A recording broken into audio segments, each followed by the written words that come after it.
اگر رشتہ داروں نے چھوڑ دیا تو کیا ہوا؟ اگر رشتہ نہیں ہو رہا تو کیا ہوا؟ اگر کاروباری لوگ جو ہیں انہوں نے آپ کو دھتکار دیا اور سائڈ پہ کر دیا تو کیا ہوا؟ اگر آپ اللہ والے بن جائیں تو اللہ اپنے بندوں کا امتحان تو لیتا ہے مگر اسے کبھی ضائع نہیں کرتا۔ اللہ اکبر۔ میرے بھائیوں بہنوں، پاکستان کے لوگوں، انڈیا، بنگلہ دیش، جہاں سے بھی لوگ دیکھ رہے ہیں، اللہ کا نام لے کے نہ کبھی کسی کو دھوکہ نہ دو۔ ہم کیوں بات پریشان ہوتے ہیں؟ کیا کمی ہے ہماری زندگی میں؟ شاید توکل کی کمی ہے، قرآن پڑھنے کی کمی ہے، عبادات کی کمی ہے، حلال اور حرام کی پرواہ کرنے کی کمی ہے۔ خدا کی قسم مسلمانوں میں خوش ہو جانا چاہیے۔ وہ کسی چیز کا محتاج نہیں ہے، نہ وہ اسباب کا محتاج ہے، نہ وہ لوگوں کا محتاج ہے، نہ وہ ٹائم اینڈ سپیس کا محتاج ہے، نہ وہ لاز آف فزکس کا محتاج ہے۔ ہر چیز اس کی محتاج ہے، وہ کسی چیز کا محتاج نہیں ہے۔ So great news to all the Muslims. اگر ڈاکٹرز نے جواب دے دیا تو کیا ہوا؟ وہ قادر ہے، قدیر ہے، مقتدر ہے۔ اگر رشتہ داروں نے چھوڑ دیا تو کیا ہوا؟ اگر رشتہ نہیں ہو رہا تو کیا ہوا؟ اگر کاروباری لوگ جو ہیں انہوں نے آپ کو دھتکار دیا اور سائڈ پہ کر دیا تو کیا ہوا؟ His doors are still open. وہ مسبب الاسباب ہے۔ اللہ رب العالمین وہی ہیں جو یوسف کے دور میں تھے، جو ابراہیم کے دور میں تھے، جو موسیٰ کے دور میں تھے، جو عیسیٰ علیہ السلام کے دور میں تھے۔ اللہ رب العالمین وہی ہیں اور وہ ہر چیز کو بدل سکتے ہیں، وہ ہر بند دروازہ کھول سکتے ہیں۔ مقتدر کا مطلب تو سبحان اللہ یہ ہوتا ہے کہ اس میں نا قدیر کی بھی بلاغت ہے، یعنی جو ہر چیز پر مکمل قدرت رکھتا ہے۔ آپ لے لیں مثالیں، یوسف علیہ السلام کی اگزامپل دیکھ لیں۔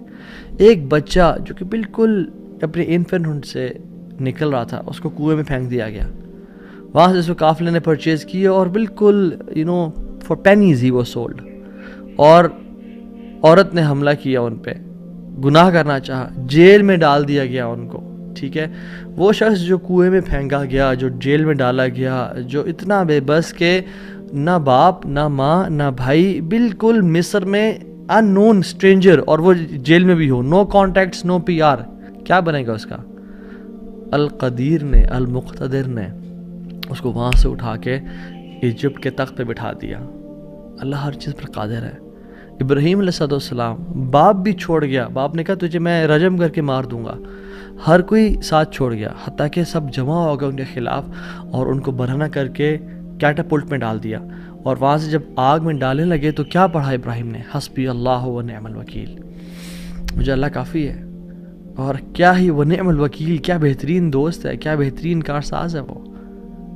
اور اللہ تعالیٰ نے وہ کس طرح کا قادر ہے، وہ کس طرح قدیر اور مقتدر ہے کہ اس نے ہواؤں کی ڈائریکشن کو نہیں پھیرا، نہ ہی اس نے سمندروں کے رخ کو بدلا، نہ ہی اس نے کوئی پرندے بھیجے جو کہ اس پانی کو، اس آگ کو ٹھنڈا کر دیں پانی پھینک کے، نہیں، بلکہ ڈائریکٹ اس آگ کو کہا جس کی صفت ہے جلانا، قُلْنَا يَا نَارُ كُونِي بَرْدًا وَسَلَامٌ عَلَىٰ إِبْرَاهِيمَ، ہم نے کہا اے نار، اے آگ، ٹھنڈی ہو جا اور سلامتی کا باعث بن جا ابراہیم کے لیے۔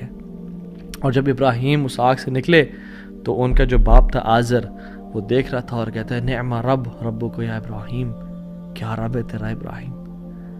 یعنی ایک کافر کو ایک مشرک کو تو یقین آ گیا کہ کیا رب ہے ابراہیم کا۔ ہم نے 50-60 سال زندگی گزار لی لائف کے، کچھ نے مجھ جیسے تو 20-30 سال گزارے زندگی کے، ہمیں ابھی تک رب کی قدرت پہ یقین نہیں آیا، ہمیں ابھی تک آنیسٹلی اللہ تعالیٰ کے مکمل قادر ہونے پہ یقین نہیں آیا۔ تیسرے پارے میں ایک شخص کا ذکر آتا ہے قرآن میں کہ ایک شخص گزر رہا تھا اور ایک قریہ سے، ایک بستی سے گزرا، ویلیج تھا، اور وہ بالکل یعنی آپ سمجھ لیں رونز تھا، وہ بالکل کھنڈرات بن چکا تھا۔ تو ان کے ذہن میں ایسی خیال آیا، who will raise them up؟ کون کھڑا کرے گا انہیں دوبارہ؟ ابن کثیر اور باقی لکھتے ہیں کہ وہ عزیر علیہ السلام تھے۔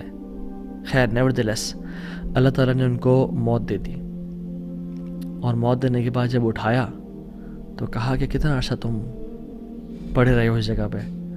تو کہا کہ دن کا کچھ حصہ۔ اللہ تعالیٰ نے کہا کہ تم 100 سال مردہ رہے ہو یہاں پہ، اور ان کا جو حمار تھا، جو گدھا تھا، وہ پیرش ہو گیا، اس کو یعنی کھا کے کیڑے مکوڑے، مٹی نے اس کو ڈیکمپوز کر دیا، لیکن جو ان کا کھانا تھا، اللہ اکبر، کیسا قادر ہے اللہ تعالیٰ. فانظر الی طعامک وشرابک لم یتسنہ، اپنے کھانے کو دیکھو اور اپنے پینے کو دیکھو، اس کو کسی نے چھوا بھی نہیں ہے. اور جو حمار تھا، جو گدھا تھا ان کا، وہ بالکل پیرش کر گیا اور ڈیکمپوز ہو گیا. اور عزیر علیہ السلام کے نظروں کے سامنے اللہ نے اس کو دوبارہ کھڑا کر دیا. کیا کہتے ہیں سب دیکھ کے، اللہ کی قدرت کے مناظر دیکھ کے، جب اللہ کی کامل قدرت دیکھی اور اتھارٹی اوور تھنگز دیکھی، تو کیا کہا؟ قلنا اعلم ان اللہ علی کل شیء قدیر. قال اعلم ان اللہ علی کل شیء قدیر، میں جان گیا ہوں کہ اللہ تعالیٰ ہر چیز پر قادر ہے. واللہ العظیم میرے بھائیو اور بہنوں، اس سینٹنس میں نا بڑا مزہ ہے، بڑی لذت ہے، بڑا نشہ ہے. اگر انسان جان لینا کہ میرا رب ہر چیز پر قادر ہے، تو خدا کی قسم ہماری پریشانیاں، ٹینشنز، انزائٹی سب ختم ہو جائے گی. تو آپ نے گھبرانا نہیں ہے انشاءاللہ، ٹھیک ہے؟ اگر ایک چیز زندگی میں آپ کی ہے جو اس لیسن کا جو ہے نا، آج کے سبق کا جو، آج کے جو اس پوڈ کاسٹ شو کہہ لیں اس کو آپ، اس کا جو کرکس ہے وہ یہ ہے: اگر آپ اللہ والے بن جائیں تو اللہ اپنے بندوں کا امتحان تو لیتا ہے مگر اسے کبھی ضائع نہیں کرتا. اللہ اکبر. اس کو لکھ لیں اپنے ذہن پہ اور ساری زندگی اس کو پکڑ کے رکھیں. اگر آپ اللہ والے بن جائیں تو اللہ سبحانہ و تعالیٰ اپنے بندوں کا امتحان تو لیتا ہے کہ میرا بندہ سچا ہے یا نہیں، میرا ہے یا نہیں، لیکن خدا کی قسم کبھی ضائع نہیں کرتا. شرط یہ ہے کہ آپ اللہ والے بن جائیں اور نیت صاف ہونی چاہیے. تو میں آپ سے نا آج 3 بیسک پرنسپلز کی بات کروں گا کہ آپ نے اپنی لائف میں کرنا کیا ہے. پہلی چیز، نیت صاف کرنی ہے. اگر آپ اللہ والے بن جائیں اور اپنی نیت آپ صاف کر لیں، اللہ تعالیٰ آپ کو کبھی ضائع نہیں کرے گا. اور یہاں پہ آئی پاز، میرے بھائیوں بہنوں، پاکستان کے لوگوں، انڈیا، بنگلہ دیش، جہاں سے بھی لوگ دیکھ رہے ہیں، اللہ کا نام لے کے نہ کبھی کسی کو دھوکہ نہ دو. ویسے بھی دھوکہ کسی کو نہیں دینا چاہیے، لیکن اسپیشلی اللہ کی قسم کھا کے یا اللہ کا نام لے کے کسی کو دھوکہ نہ دو. یاد رکھیں، جو اللہ کا نام لے کے سچ بولتا ہے نا، اللہ تعالیٰ اس کی غیبی خزانوں سے مدد کرتا ہے. اور جو اللہ کا نام لے کے دھوکہ دیتا ہے لوگوں کو، اللہ اس کو تباہ و برباد کر دیتا ہے. ہم کیوں بات پریشان ہوتے ہیں؟ کیا کمی ہے ہماری زندگی میں؟ شاید توکل کی کمی ہے، قرآن پڑھنے کی کمی ہے، عبادات کی کمی ہے، حلال اور حرام کی پرواہ کرنے کی کمی ہے، نظروں کی حفاظت کرنے کی کمی ہے. ہماری زندگی میں کچھ کمی ہے جس کی وجہ سے ہم اللہ تعالیٰ کے اس اللہ تعالیٰ کے ناموں کی وجہ سے ہم we are not living to our fullest. اللہ تعالیٰ کے نام جو مسلمان جانتا ہو کہ میرا رب میں یہ کوالٹیز ہیں، اور یہ تو صرف 3 ہیں اور ہزاروں ہیں اس کے علاوہ، وہ کیسے بات پریشان ہو سکتا ہے؟ وہ کیسے انزائٹیز اور پریشانی سے گزر سکتا ہے؟ اس کو پتہ ہے کہ میرا رب ہر چیز پر قادر ہے. قل هو القادر على ان يبعث عليكم عذابا من فوقكم، وہ قادر ہے کہ اس بات پہ کہ تم پہ عذاب لے آئے. ان المتقین فی جنات ونہر فی مقعد صدق عند ملیک مقتدر. عند ملیک مقتدر، وہ مقتدر بھی ہے، وہ ہر چیز پر قادر ہے. تبارک الذی بیدہ الملک وهو على كل شیء قدیر. وهو على كل شیء قدیر، وہ قادر بھی ہے، قدیر بھی ہے، مقتدر بھی ہے. تو پریشانی کس بات کی ہے؟ جب ہمارا رب ہے اور وہ ہر چیز کو کنٹرول کر سکتا ہے، اور ہم اگر اللہ والے بن جائیں تو پھر آپ یقین جانیں کوئی مسئلہ نہیں رہے گا. ہر پریشانی کو وہ آسانی میں ایسے بدل سکتا ہے. اس نے صرف کن کہنا، وہ بدل جائے گا. صرف ہماری نیت صاف ہونی چاہیے، نمبر 1. اور number 2، second principle to live a wonderful life and to live a happy life is, جو بھی نیکی کریں اس کی اجر کی امید صرف اللہ سے رکھیں. پھر دیکھیں اللہ کی قدرت کے مناظر کیسے دکھاتا ہے آپ کو. پہلی پرنسپل کیا تھا؟ اپنی نیت کو ہمیشہ صاف رکھیں، اللہ تعالیٰ کے لیے کام کرنا، جھوٹ نہیں بولنا، دھوکہ نہیں دینا، فریب نہیں کرنا. ہم نے اللہ کے لیے اپنے ہر کام کو کرنا ہے، اللہ کی رضا کے لیے کرنا ہے. دوسری چیز، نیکی کے اجر کی امید صرف اللہ سے رکھنی ہے ہم نے. اور پھر دیکھیں اللہ تعالیٰ کیسے آپ کے دروازے کھول دیتا ہے. اللہ تعالیٰ ہر چیز پر قادر ہے، اس کے لیے کچھ مشکل نہیں ہے میرے بھائی اور میری بہنوں. آپ کی لائف میں پریشانیاں ہیں، مشکلات ہیں، زندگی تنگ ہے، آپ اللہ کو اس کے ناموں سے پکاریں، آپ اپنی نیت ٹھیک کریں، آپ اپنے اجر کا سوال لوگوں سے نہ کریں، صرف اللہ سے امید رکھیں، پھر دیکھیں آپ کی زندگی کس طرح سے آسان ہوتی ہے۔ یہ پھر قاضی بن گئے، قاضی ابو بکر بن عبد الباقی رحمہ اللہ، and he became a very famous person in the history. ان کے ساتھ جو اللہ تعالیٰ نے واقعہ کیا، اللہ تعالیٰ آج بھی وہی رب ہے، آج بھی وہ اپنے رحمت خزانے کھول سکتا ہے اور قدرت کی دریا بہا سکتا ہے، اور ہماری زندگی میں ہماری جو مشکلات ہیں، پریشانی ہیں، وہ دور کر سکتا ہے۔ بس ہم نے کرنا کیا ہے، ہم نے گناہوں سے بچنا ہے، ہم نے نیت صاف کرنی ہے، ہم نے حرام سے بچنا ہے۔ میں آپ کو مثال دوں، تیسرا جو پرنسپل ہے وہ یہ ہے کہ حرام نکلنے سے بچیں۔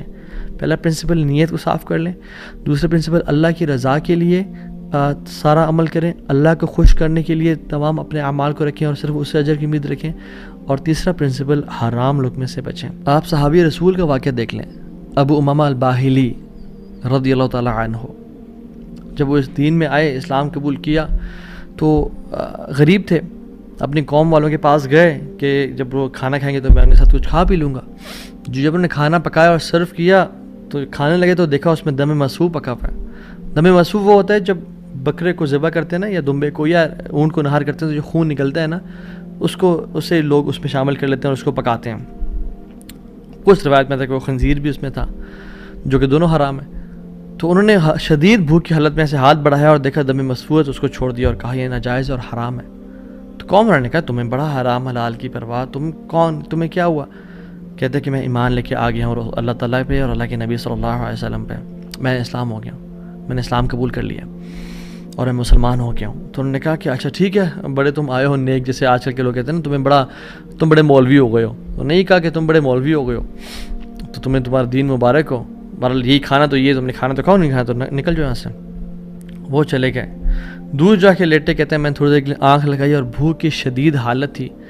تو جب میں نے حرام کا انکار کیا تھا، مجھے اللہ رب العالمین سے امید تھی، اس قادر قدیر سے امید تھی۔ آنکھیں میں نے کھولی تو میں نے دیکھا ایک پیالہ پڑا ہوا ہے، اس کو جب میں نے دیکھا تو اس میں دودھ ہے، اور کہتے ہیں میں نے اس کو پیا بسم اللہ پڑھ کے۔ کہتے ہیں کہ اس سے زیادہ میٹھا، اس سے زیادہ سفید اور اس سے زیادہ ٹھنڈا دودھ میں نے آج تک اپنی زندگی میں نہیں پیا تھا، اتنا خالص دودھ۔ کہتے ہیں میرا تو پیٹ بھر گیا اور میری رگیں سیراب ہو گئیں، اور پورے نا یعنی جو ایک ڈرائنس تھی میرے اندر بھوک کی وجہ سے، وہ بالکل ختم ہو گئی۔ کچھ دیر بعد قوم کے لوگ آئے اور کھانا لے کے آ گئے کہ ابو ماما تو ہمارے قوم کا ہے، تو ہمارے برادری کا ہے، چلیے کھانا کھا لیں۔ تو انہوں نے کہا کہ میں حرام نہیں کھاتا اور مجھے میرے رب نے پلا دیے دودھ۔